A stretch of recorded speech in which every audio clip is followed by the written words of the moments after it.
नमस्कार, आज की बात में आपका स्वागत है। गुनाहों के हिसाब किताब के लिए माफिया डॉन अतीक अहमद को 4 साल के बाद आज प्रयागराज पहुंचा दिया गया।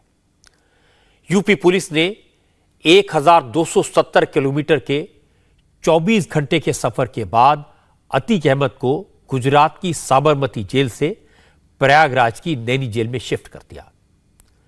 न गाड़ी पंचर हुई, न गाड़ी पलटी, न किसी ने भागने की कोशिश की, न कोई एनकाउंटर हुआ। अतीक के साथ साथ बरेली में जेल में बंद उसके भाई अशरफ को भी नैनी जेल में शिफ्ट कर दिया गया है। जिस प्रयागराज में अतीक अहमद ने दहशत कायम की थी, आज उसी प्रयागराज की जेल में अतीक का पूरा कुनबा कैद है। नैनी जेल में इस वक्त अतीक अहमद, उसका भाई अशरफ और उसका बेटा अली तीनों बंद हैं। लेकिन तीनों ना तो एक दूसरे से मिल सकते हैं, न एक दूसरे से बात कर सकते हैं, न देख सकते हैं। अतीक और उसके भाई अशरफ का आमना सामना तो कल अदालत में होगा, जहां 44 साल के बाद पहली बार अतीक अहमद को उसके गुनाह की सजा सुनाई जाएगी। अतीक ने योगी आदित्यनाथ के खौफ से डरकर प्रयागराज लाए जाने से बचने की हर संभव कोशिश की, कोर्ट में अपील की, अपनी हत्या की आशंका जताई, फिर वीडियो कॉन्फ्रेंसिंग के जरिए कोर्ट में पेशी की गुहार लगाई, लेकिन उसकी हर चाल नाकाम हो गई।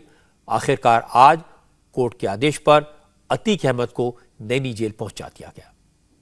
मैं आपको बताऊंगा कि अतीक अहमद को सुरक्षित तरीके से नैनी जेल तक पहुंचाने के लिए यूपी पुलिस ने किस तरह की तैयारी की थी, कितनी मशक्कत करनी पड़ी, नैनी जेल में किस तरह के इंतजाम किए गए हैं और अतीक अहमद के परिवार वालों ने भी किस तरह 1250 किलोमीटर तक अतीक अहमद को ले जा रही पुलिस वैन का पीछा किया। यह सब मैं आपको दिखाऊंगा आज की बात में। अतीक अहमद को किस केस में कल फांसी होगी या उम्र कैद की सजा होगी, और यूपी पुलिस के एक्शन पर उमेश पाल के परिवार वालों का क्या कहना है, इसकी बात भी करेंगे। इंटरेस्टिंग बात यह है कि कल अतीक अहमद कोर्ट से यूपी में ट्रांसफर न करने की गुहार लगा रहा था। उसे योगी की पुलिस से डर लग रहा था, लेकिन आज जब अतीक पुलिस की वैन में बैठा था तो उसने कहा, डर काहे का, जो होगा देखा जाएगा। डर लग रहा है क्या? डर लग रहा है क्या? डर लग रहा है? डर लग रहा है क्या? डर लग रहा है क्या? डर लग रहा है क्या? डर लग रहा है? हालांकि 1270 किलोमीटर लंबे सफर में दुर्घटना की आशंका तो थी, लेकिन यूपी पुलिस ने तगड़े इंतजाम किए थे। एक आईपीएस अफसर की ड्यूटी लगाई थी। यूपी पुलिस के 45 हथियारबंद सुरक्षाकर्मी काफिले में साथ थे। एक कैदी वाहन, 2 वज्र वाहन, पुलिस की कई गाड़ियों के अलावा एम्बुलेंस भी इस काफिले में शामिल थी। जिस जिस राज्य से काफिला गुजरता था, उस राज्य की पुलिस भी बॉर्डर तक एस्कॉर्ट करती थी। मीडिया के दर्जनों गाड़ियां अतीक अहमद को ले जा रही गाड़ियों का पीछा कर रही थी। चारों तरफ कैमरे लगे हुए थे। अतीक अहमद के साथ जो पुलिस वाले कैदी वाहन में सवार थे, उनके पास कोई फोन नहीं था। पूरे काफिले में सिर्फ 5 अफसरों को फोन रखने की इजाजत दी गई थी। वो रास्ते पड़ने वाले हर थाने की पुलिस के साथ संपर्क में रहते थे, इसलिए किसी तरह के अनहोनी की कोई गुंजाइश नहीं थी। लेकिन फिर भी अतीक के परिवारों को लग रहा था कि यूपी पुलिस गड़बड़ कर सकती है, दुर्घटना हो सकती है, गाड़ी पलट सकती है। इसलिए अतीक की बहन आयशा नूर भी साबरमती जेल से लेकर नैनी जेल तक के लिए पूरे सफर में पूरे वक्त अतीक के काफिले के पीछे पीछे चलती रही। हमारे संवाददाता अभय पाराशर और मनीष भट्टाचार्य ने भी पूरे सफर के इस दौर में हर गतिविधि पर नजर रखी।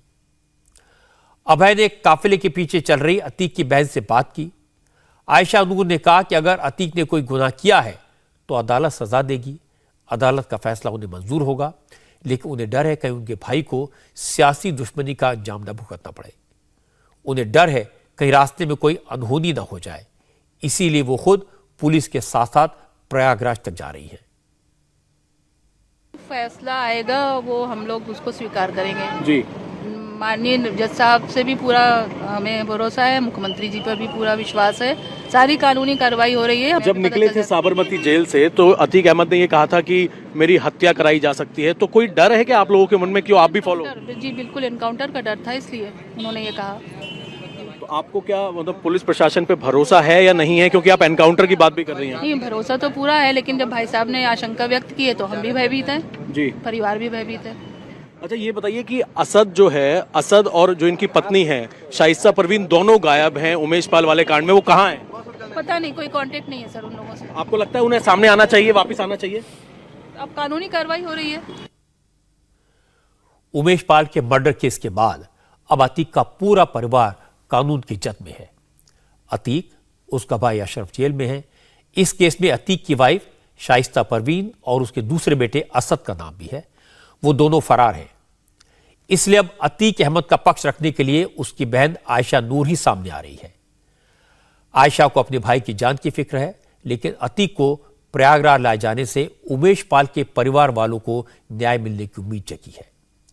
हमारी संवाददाता रुचि कुमार ने प्रयागराज में उमेश पाल की मां और पत्नी से बात की। उन्होंने कहा अतीक को अब जिंदा रहने का हक नहीं है। उमेश पाल की मां ने कहा अब तो पूरा देश जान गया कि अतीक किसी भी जेल में रहे, वो जेल में बैठकर भी हत्या करवा सकता है, अपने गैंग को चला सकता है। इसलिए जब तक अतीक और उसका कुनबा जिंदा है तब तक उनके परिवार पर जान का खतरा मंडराता रहेगा। गुजरात से ले आए चाहे रायबरेली से ले आए, दोनों तो जेल में हैं, लेकिन जेल में रह करके इन्होंने इतना बड़ा षड्यंत्र रचा। यहाँ इसकी बीवी बेटा सम्मिल, वहाँ से इसने आर्डर किया, सब ग्रोह बैठाला, इसकी बीवी पूरी डॉन बन के बेटे को फुसकाया। आप सुना होगा कितनी मोबाइलें दिलाई, रुपया बांटा। इसलिए बेटा इसके पास तो अथाह धन है, इसके पास अथाह गुंडे हैं, ये जेल में बैठ के कुछ भी करा सकता है। कि जैसे मेरा बेटा मारा गया, 2 उसके गनर मारे गए, जैसे इसने हत्या कराई है, मेरा बस यही है कि ये भी मारा जाए, अतीक अशरफ इसका बेटा। चाहे जिस तरह से शासन इसको मौत के घाट उतारे, तब मेरे बेटे को मुझे शांति मिलेगी। अगर ये ना मारा गया तो आगे के भविष्य में मेरे परिवार पे बहुत बड़ा खतरा मंडराएगा। मेरे अतीक और अशरफ से आगे मेरे बच्चे जी नहीं पाएंगे। उमेश पाल की वाइफ ने कहा वो तो सिर्फ इतना चाहती है कि जल्दी से जल्दी अतीक और उसके परिवार वालों को कानून फांसी की सजा दे, क्योंकि अतीक ने जो गुनाह किए हैं, जितने घर उजाड़े हैं, उसके बाद उम्र कैद की सजा कम होगी। अतीक के लिए उनके हिसाब से एक ही सजा है, सजाए मौत। मैं तो यही उम्मीद लगा रही हूँ कि आज भी नहीं, जब से ये ख़त्म हुए 24 तारीख से, मैं शासन, प्रशासन और न्यायमूर्ति, इन तीनों से अब ये चीज़ यही गुहार है कि जो है मेरे आदमी को जो इन्होंने किया है, दंड दिया है, इन्होंने निर्मम हत्या करवाई है, तो उसी तरह से इनकी भी फांसी की सज़ा दी जाए या तो इनको शूट आउट किया जाए।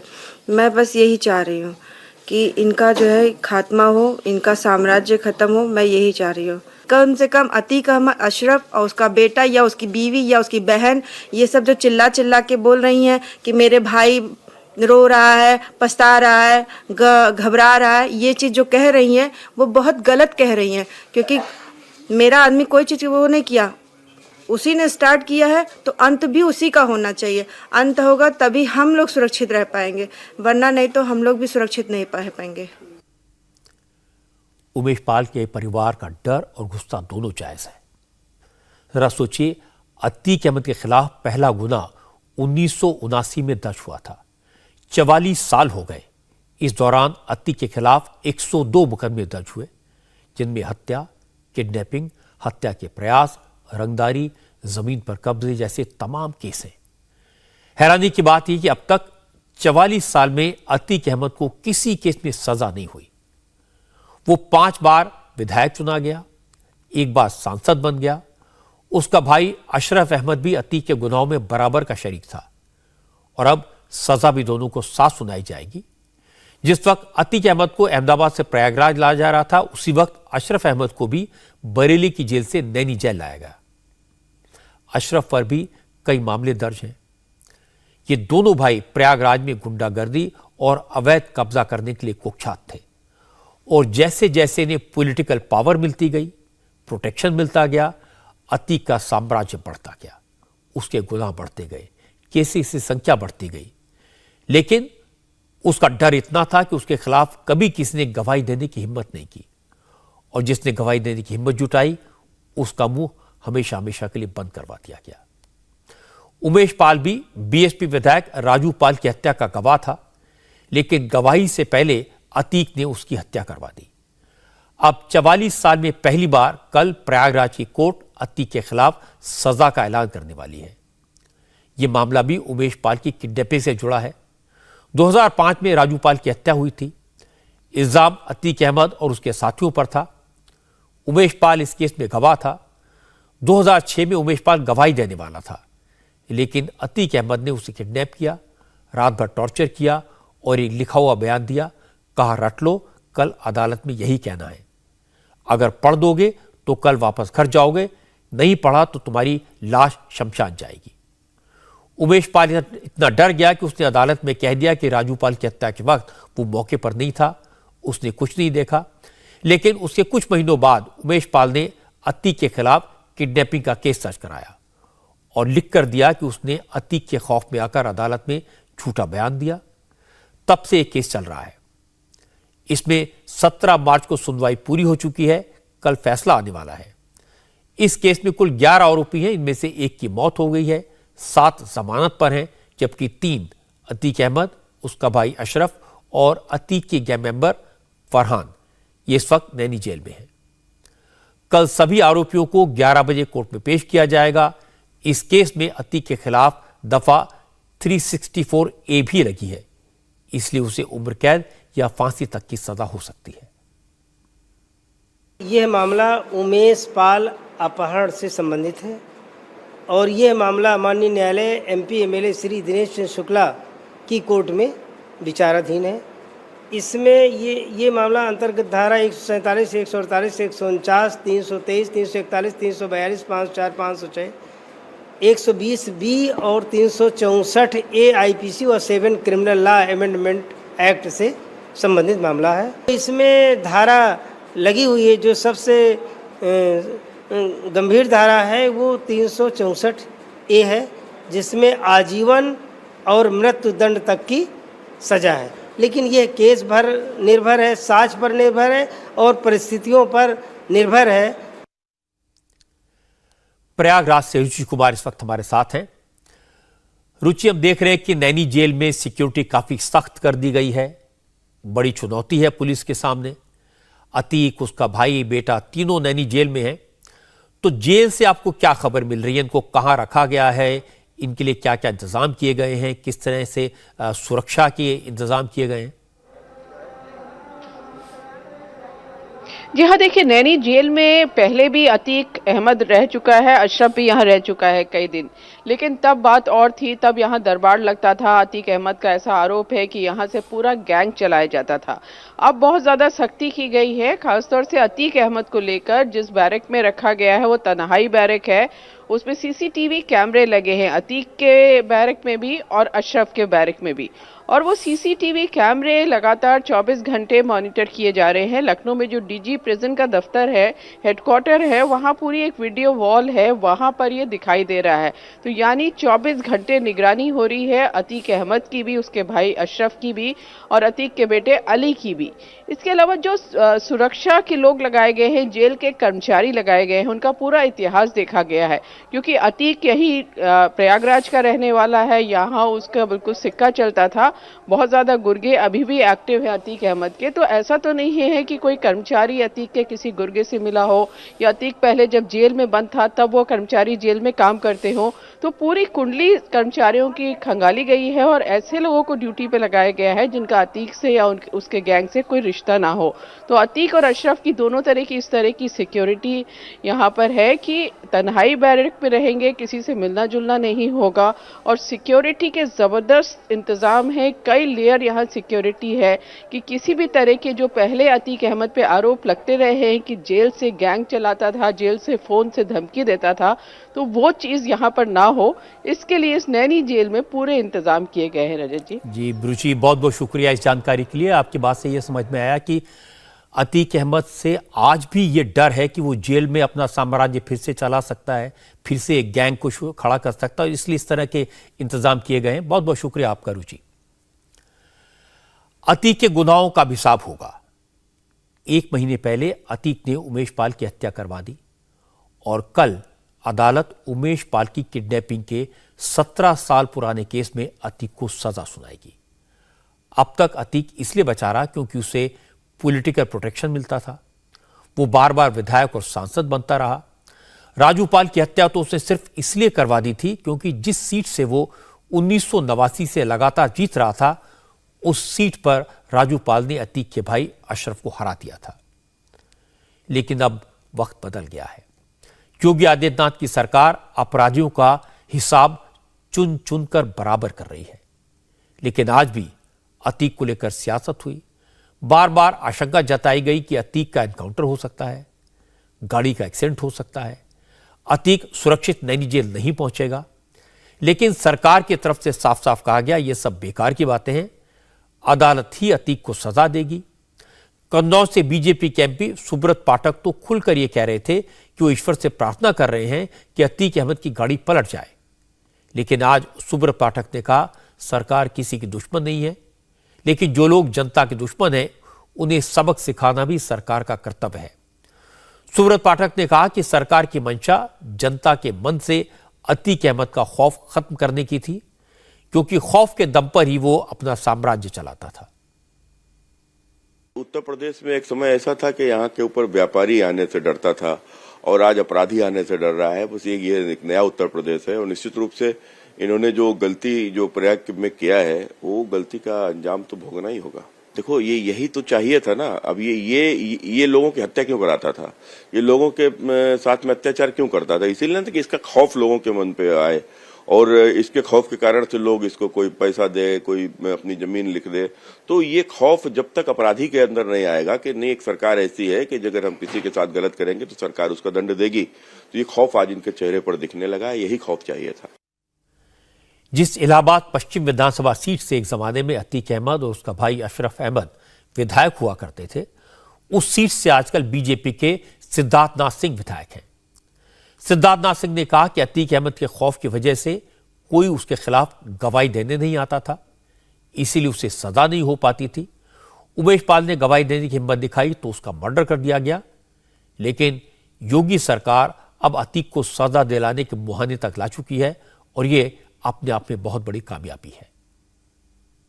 उनका खौफ इतना बड़ा था कि कानून का तो राज ही नहीं था।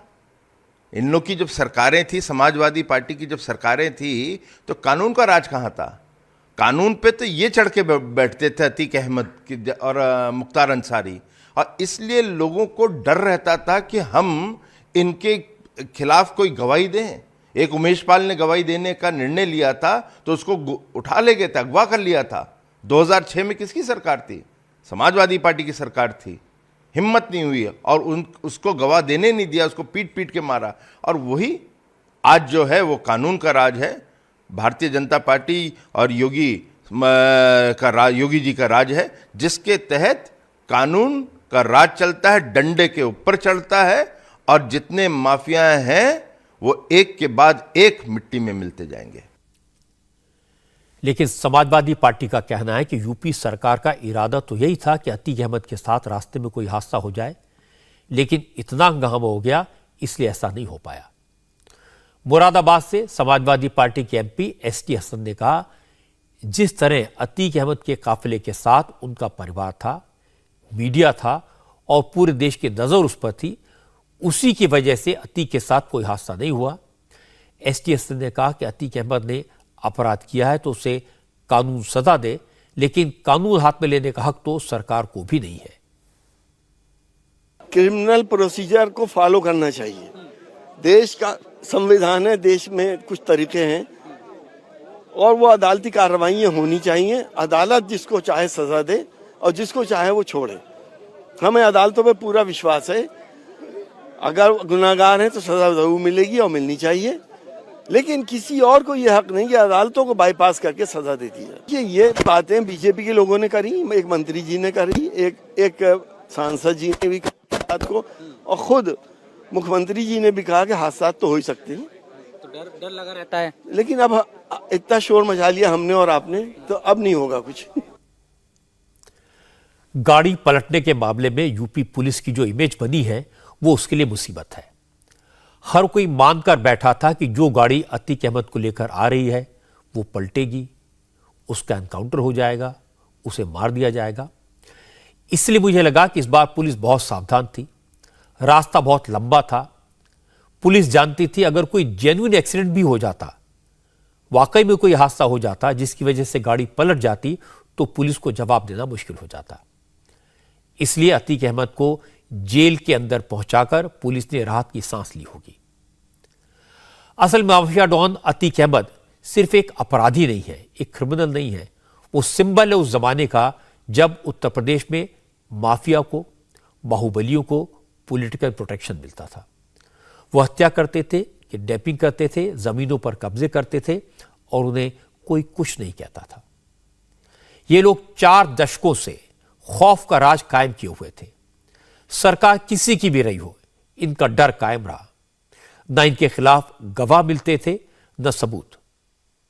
पार्टियां बदलती गईं, सरकारें बदलती गईं, लेकिन यूपी में अपराधियों का अपने अपने इलाकों में राज हमेशा कायम रहा।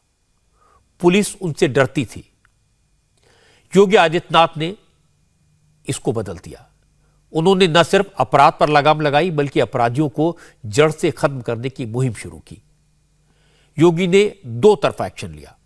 सबसे पहले अपराधियों को जेल में डाला, फिर उनकी इनकम की सप्लाई लाइन काटी, गैर कानूनी संपत्तियों पर बुलडोजर चलाए। आपको जानकर हैरानी होगी कि अब तक सिर्फ अतीक अहमद की 1168 करोड़ की संपत्ति या तो जब्त हो चुकी है या उस पर बुलडोजर चल चुका है। इसका असर यह हुआ कि अपराधियों के गैंग की कमर टूट गई।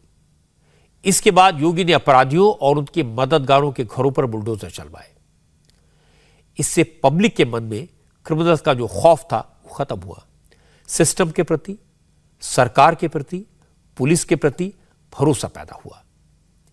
यूपी में जिस तरह एनकाउंटर हुए, 178 अपराधी मारे गए, 23,000 से ज्यादा अपराधी अरेस्ट हुए, उसका असर यह हुआ कि अपराधी यूपी में घुसने से डरने लगे।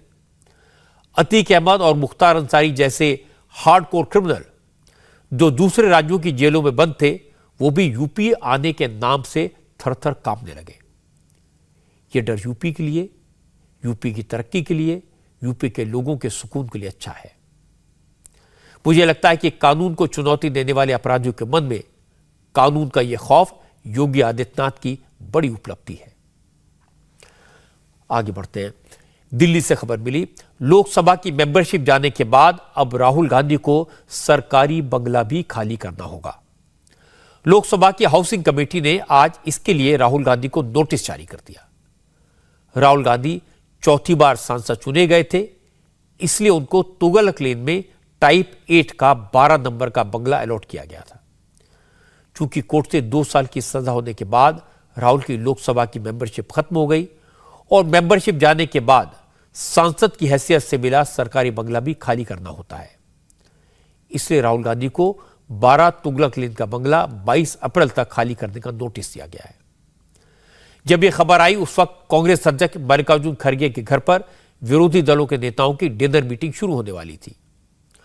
कांग्रेस के कुछ नेता खड़गे के घर पहुंचे और कुछ नेता सीधे राहुल गांधी के घर पहुंच गए। कांग्रेस के एमपी रवनीत बिट्टू ने कहा कि सरकार राहुल को जितना परेशान कर सकती है कर ले। बिट्टू ने कहा कि सरकार राहुल गांधी से घर छीन सकती है, लेकिन राहुल गांधी को लोगों के दिलों से नहीं निकाल सकती।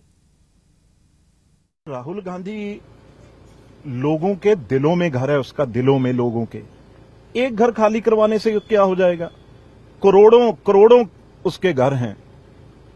और ये छोटी बात है जो आपने कहा, वो लोगों के दिलों में बसता है। एक चार दीवारी तो हो सकती है ईंटों की, पत्थरों की, लेकिन जो दिल में लोगों के वो बसता है, उस घर को क्या करोगे आप? सरकारी बंगला खाली कराने को लेकर जो लोग मोदी की नीति को जानते हैं, उन्हें इस बात पर कोई आश्चर्य नहीं होगा कि राहुल गांधी से तुरंत सरकारी बंगला खाली कराने को कहा गया। पार्लियामेंट का मेंबर न रहने पर मोदी सरकार में बंगला खाली करना लाजमी है, क्योंकि मोदी सरकार ने कभी किसी के साथ रियायत नहीं की। जिसकी पार्लियामेंट की मेंबरशिप गई, उसे सरकारी घर खाली करना पड़ा। 2014 और 2015 के बीच 200 पूर्व सांसदों का घर एक एक हफ्ते का टाइम देकर खाली कराया गया। 2019 में जो हारे, वो किसी भी पार्टी के थे, उनके घर भी तुरंत खाली कराए गए। मोदी की अपनी सरकार में जो मंत्री पदों से हटे, जैसे राधा मोहन सिंह, रमेश पोखरियाल निशंक, इनको भी मंत्री की कैटेगरी के बड़े वाले घर तुरंत खाली करने पड़े। पहले की सरकारें इस तरह के बंगलों को एक पॉलिटिकल फेवर के तौर पर इस्तेमाल करती थी। बड़े बड़े नेता चुनाव हार जाने के बाद भी कई कई साल तक सरकारी मकानों में जमे रहते थे।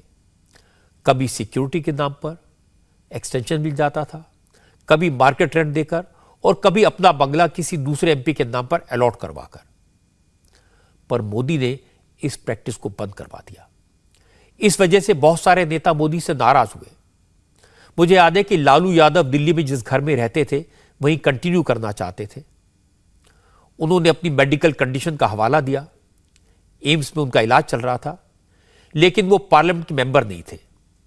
वो चाहते थे उनका बंगला उनकी पार्टी के किसी नेता को दिलवा दिया जाए।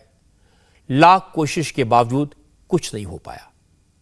इसी तरह चिराग पासवान उसी घर में कंटिन्यू करना चाहते थे जहां रामविलास पासवान जिंदगी भर रहते आए थे। रामविलास कई बार एमपी नहीं रहे, तो भी उस जमाने में उनसे घर किसी ने खाली नहीं करवाया। पर मोदी सरकार ने कोई रियायत नहीं की।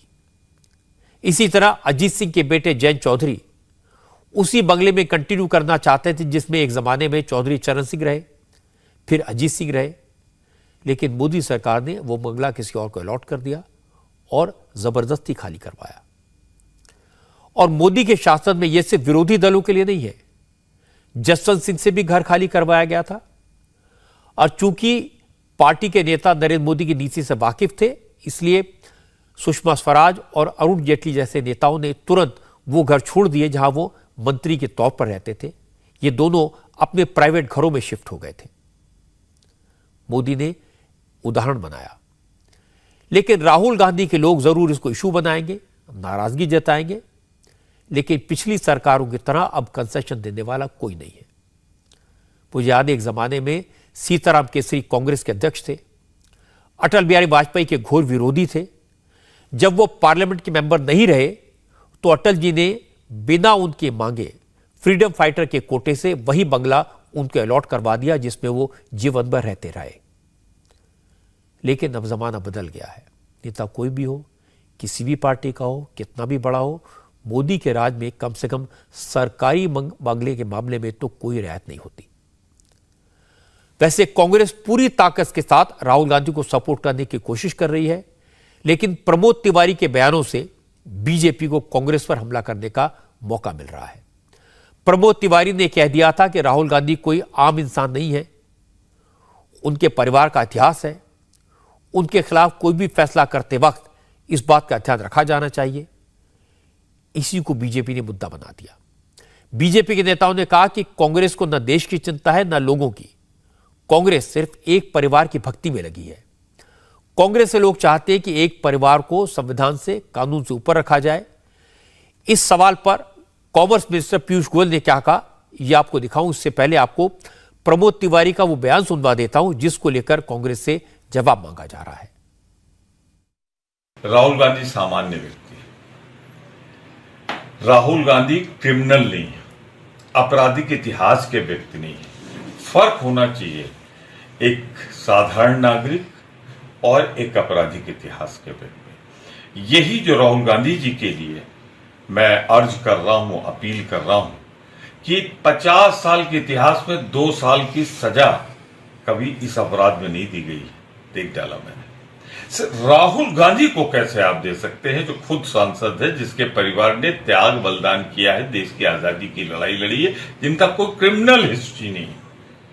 इसलिए मैं कहना चाहता हूं कि निसंदेह कन्विक्शन में नहीं पर सेंटेंस में उनके साथ नर व्यवहार होना चाहिए, अलग व्यवहार होना चाहिए, अलग होना चाहिए। प्रमोद तिवारी के इसी बयान को बीजेपी ने इशू बनाया। पीयूष गोयल ने पूछा, कांग्रेस ये बताए क्या राहुल गांधी कानून से ऊपर हैं? क्या कांग्रेस के नेता राहुल गांधी के लिए अलग कानून चाहते हैं, अलग व्यवस्था चाहते हैं? जो प्रमोद तिवारी जी ने बयान दिया हाल में ही, जिसमें उनके शब्द थे राहुल गांधी के परिवार के लिए कानून अलग होना चाहिए, और ये भी कहते हैं सेंटेंस में अलग होना चाहिए, कन्विक्शन में नहीं। यानी एक प्रकार से वो इस बात को स्वीकार कर रहे हैं कि उन्होंने गुनाह तो किया है, अपराध तो किया है, क्योंकि उन्होंने कहा कन्विक्शन तो करते हुए तो देखा जाता है, अपराध क्या था उस पर उनका कोई आलोचना नहीं है।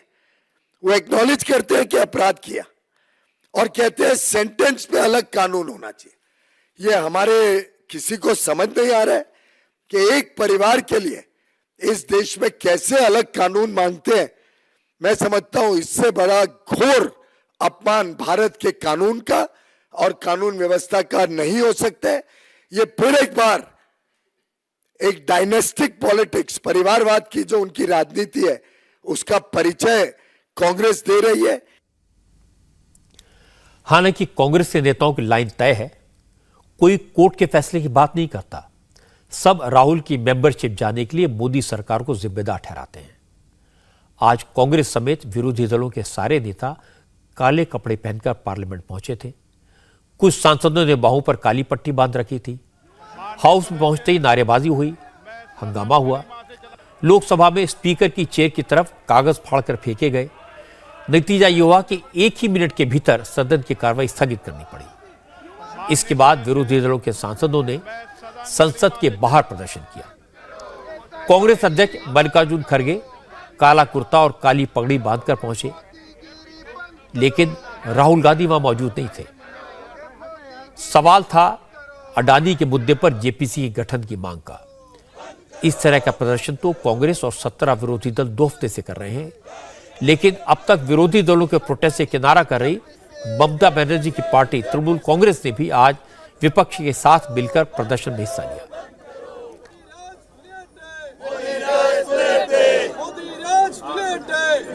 इसके बाद मल्लिकार्जुन खड़गे ने कहा कि मोदी सरकार जेपीसी की मांग से क्यों डर रही है।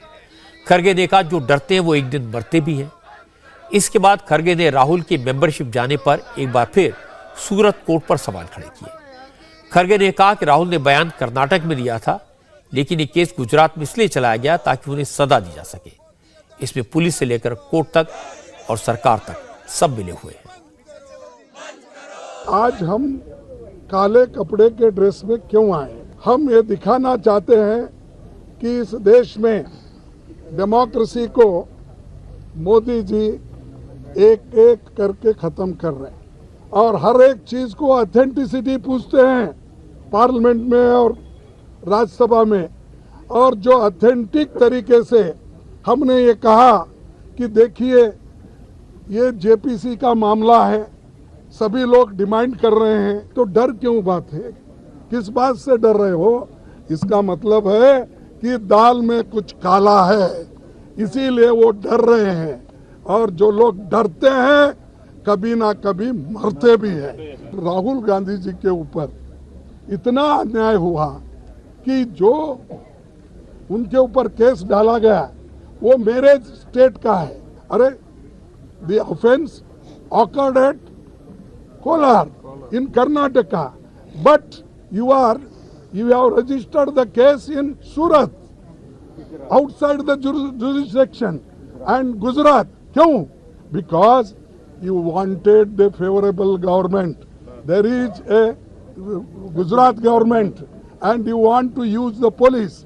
You want to use, I can't say judiciary, but you want to use for your purpose to defame Rahul Gandhi ji. Mallikarjun खड़गे को जवाब दिया अनुराग ठाकुर ने। अनुराग ने कहा कि राहुल ने पहले ओबीसी समाज का अपमान किया, फिर माफी नहीं मांगी, सजा हुई तो मेंबरशिप गई, अब इस पर इतनी नौटंकी क्यों?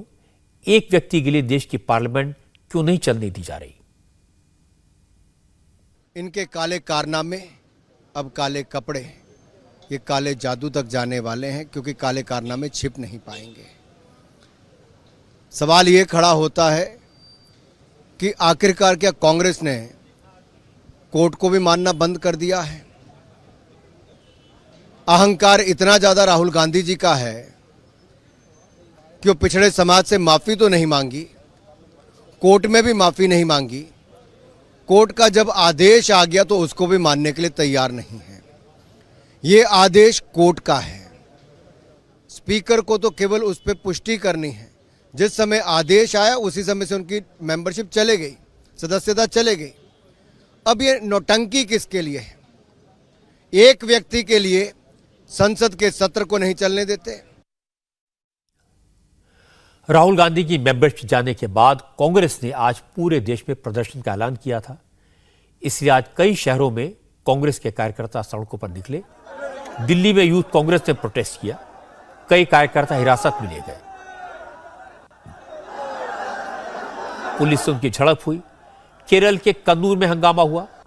पटना में महागठबंधन के विधायकों ने असेंबली में प्रदर्शन किया, तो भुवनेश्वर और भोपाल में भी प्रोटेस्ट हुए।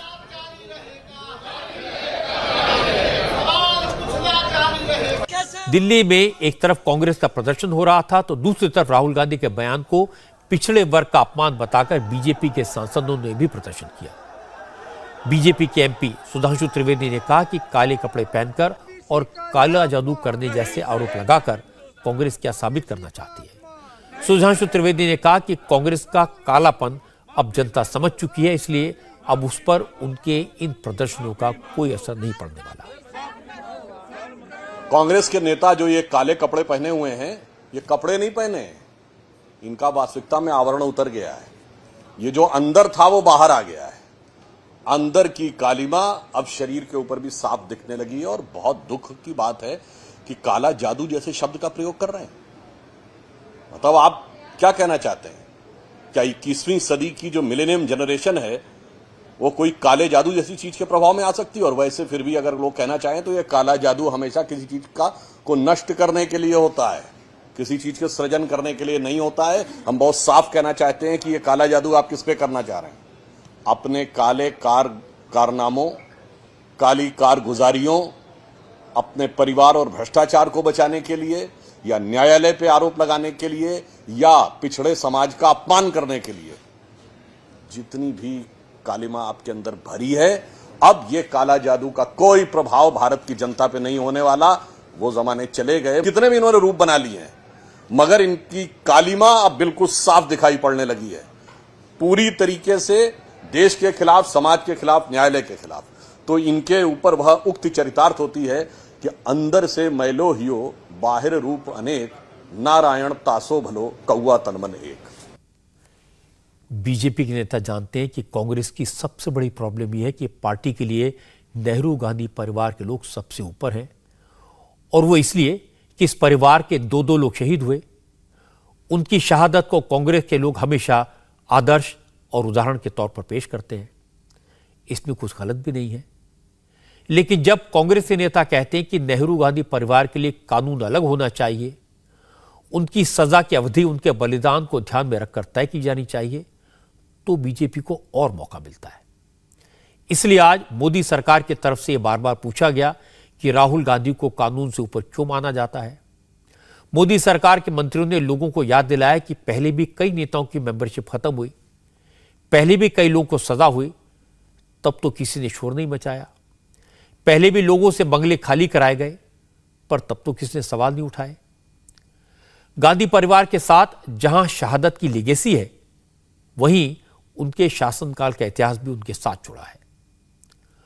कांग्रेस की सरकारों के टाइम पर लालू यादव जेल गए, मुलायम सिंह पर केस बने, कांग्रेस के शासनकाल में बोलने की आजादी पर पाबंदी लगा दी गई थी, जजेस को सुपरसीड किया गया था। इसलिए विरासत की बात करना कांग्रेस को हर बार महंगा पड़ता है। अब एक नया मामला वीर सावरकर की विरासत को लेकर बना है। स्वतंत्रता संग्राम में वीर सावरकर के बलिदान को लेकर बना है।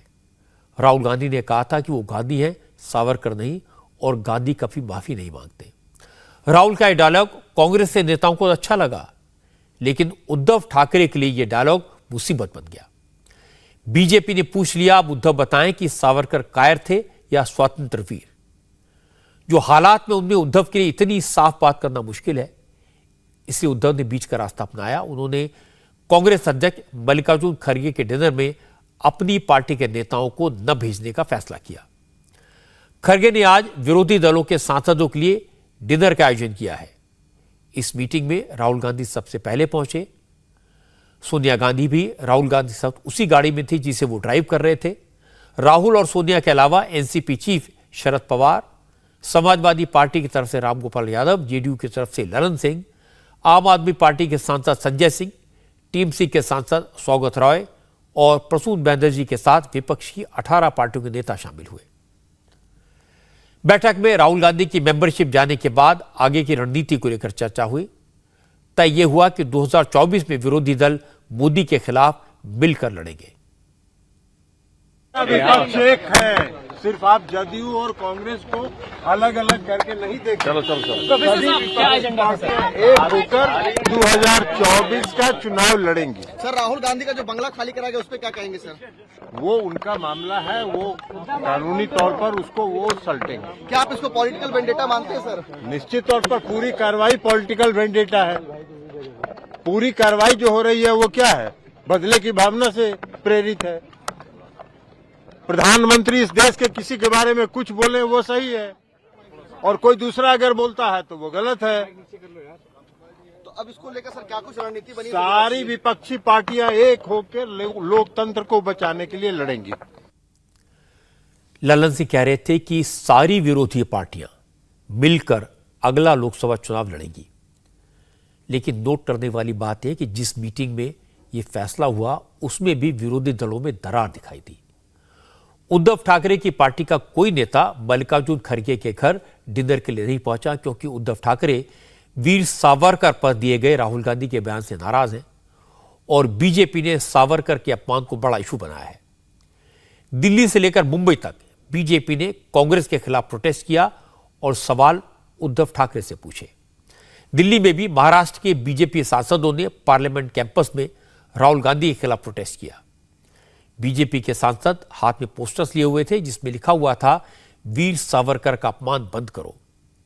बीजेपी के सांसदों ने राहुल गांधी के खिलाफ नारे भी लगाए।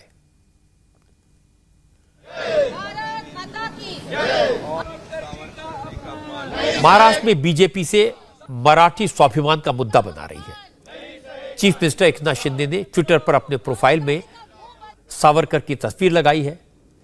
इसके बाद एकनाथ शिंदे और देवेंद्र फडणवीस ने मीडिया से बात की। कहा कि सावरकर महाराष्ट्र के आराध्य हैं, पूजनीय हैं, आदर्श हैं। राहुल गांधी का बयान मराठी स्वाभिमान और अस्मिता का अपमान है। शिंदे ने कहा कि राहुल के बयान के खिलाफ महाराष्ट्र सरकार पूरे राज्य में सावरकर गौरव यात्रा निकालेगी। महाराष्ट्र के लोगों को बताएगी कि राहुल गांधी ने किस तरह वीर सावरकर का अपमान करके मराठी अस्मिता को ठेस पहुंचाई है।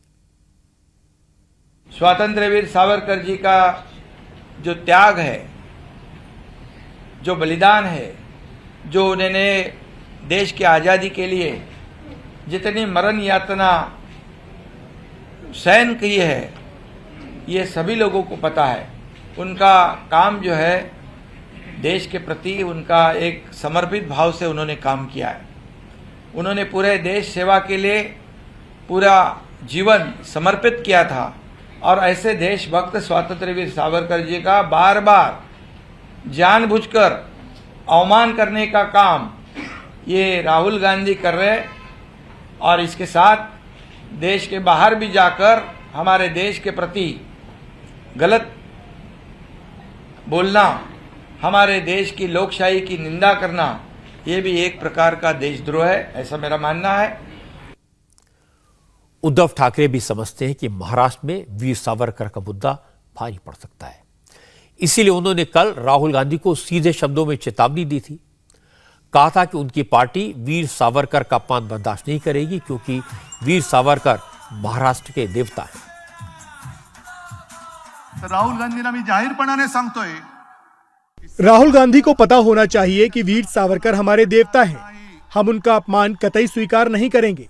उनकी लड़ाई में हम साथ जरूर हैं, लेकिन हमारे देवता का अपमान हम बिल्कुल भी बर्दाश्त नहीं करेंगे।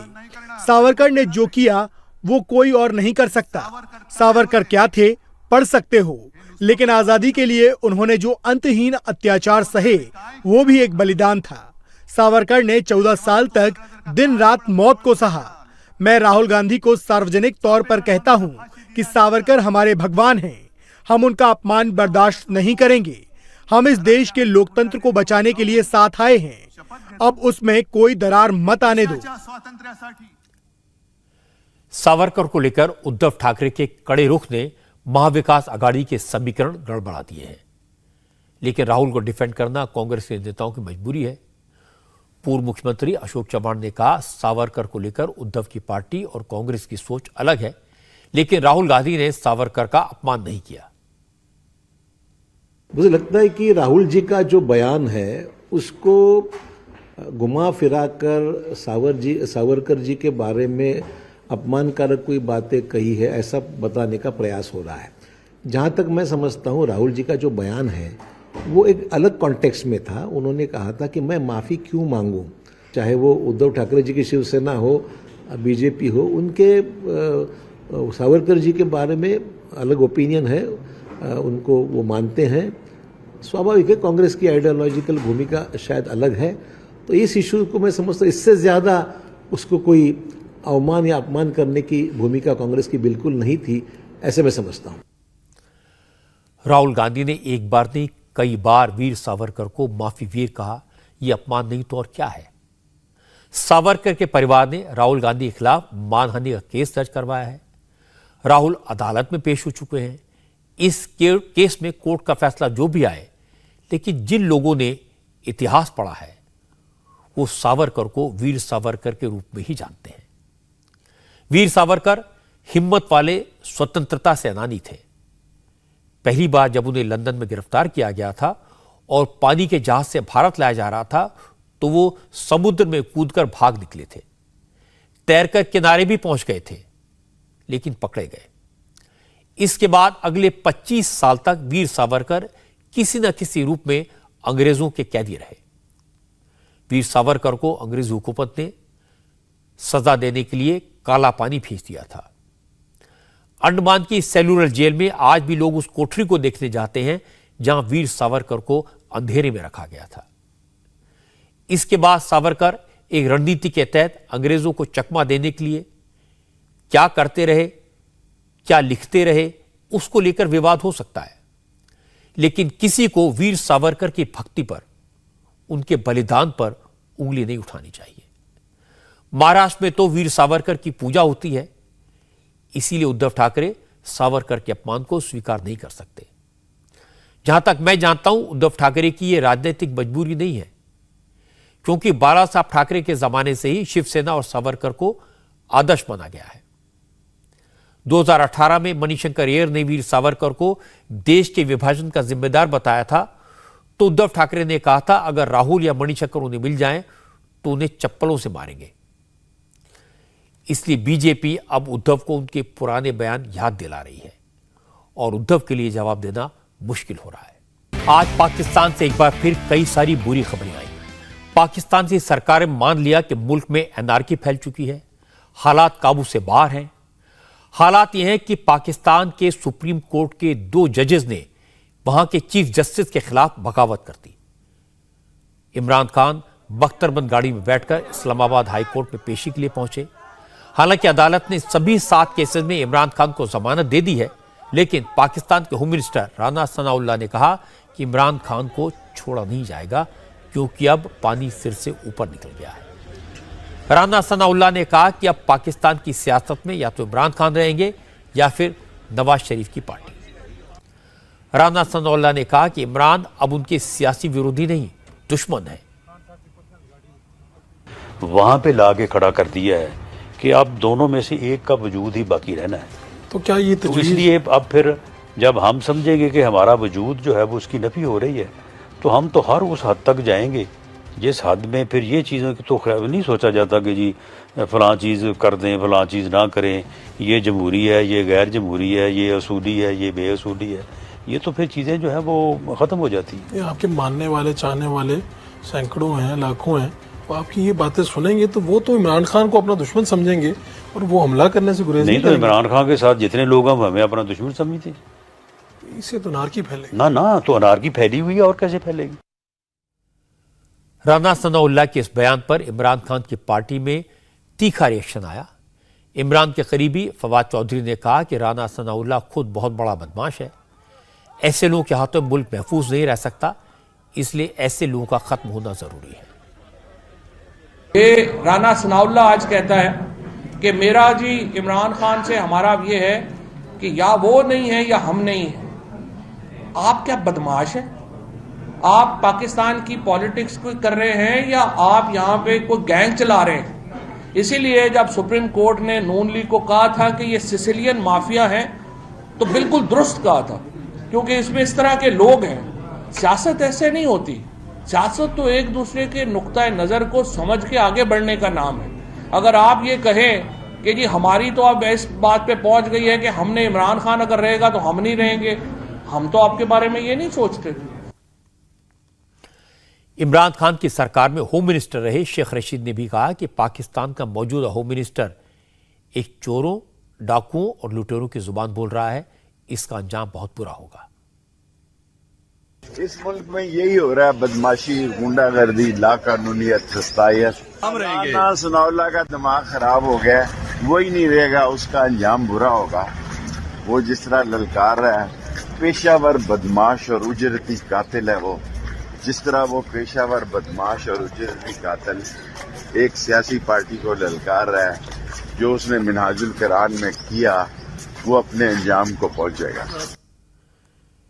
जिस मुल्क के नेता मरने मारने की बातें कर रहे हो, उस मुल्क की जनता का क्या हाल है, इसी एक झलक आपको दिखा देता हूं। पाकिस्तान के लोग 2 वक्त की रोटी के लिए जूझ रहे हैं। पाकिस्तान में आटे की जबरदस्त किल्लत है।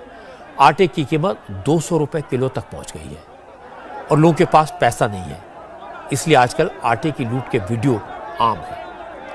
पेशावर की तस्वीरें देखकर आप अंदाजा लगा सकते हैं कि पाकिस्तान के लोग किन बुरे हालात से गुजर रहे हैं।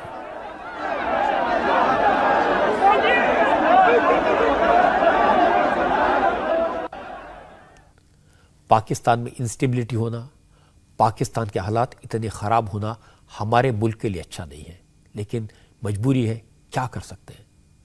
पाकिस्तान की सियासत ही ऐसी है। इजराइल से जो तस्वीरें आई वो हैरान करने वाली हैं। इजराइल में बेंजामिन नेतन्याहू की सरकार के खिलाफ जबरदस्त विरोध प्रदर्शन हो रहे हैं। पिछले 1 हफ्ते से इजराइल के हर शहर में लाखों लोग सड़कों पर हैं। कल रात सैकड़ों प्रदर्शनकारी सुरक्षा घेरा तोड़कर प्राइम मिनिस्टर हाउस में घुस गए।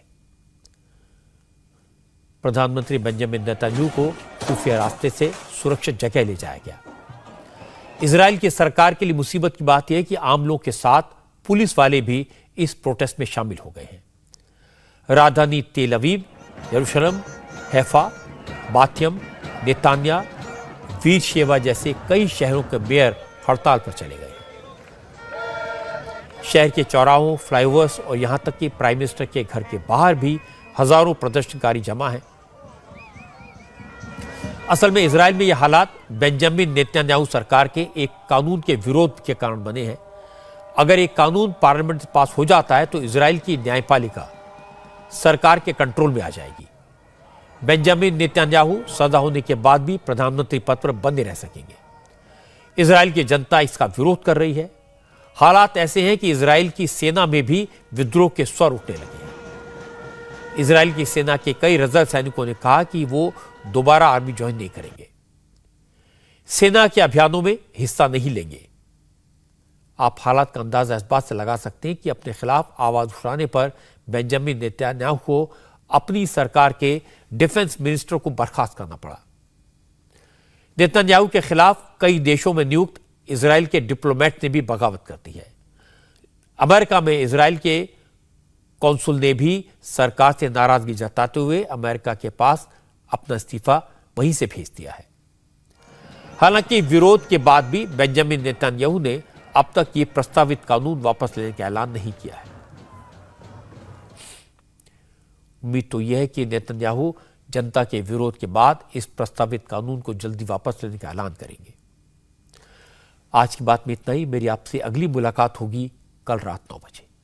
इंडिया टीवी हर वक्त हर जगह डाउनलोड करने के लिए सर्च करें India TV news Google play store या ऐप स्टोर पर।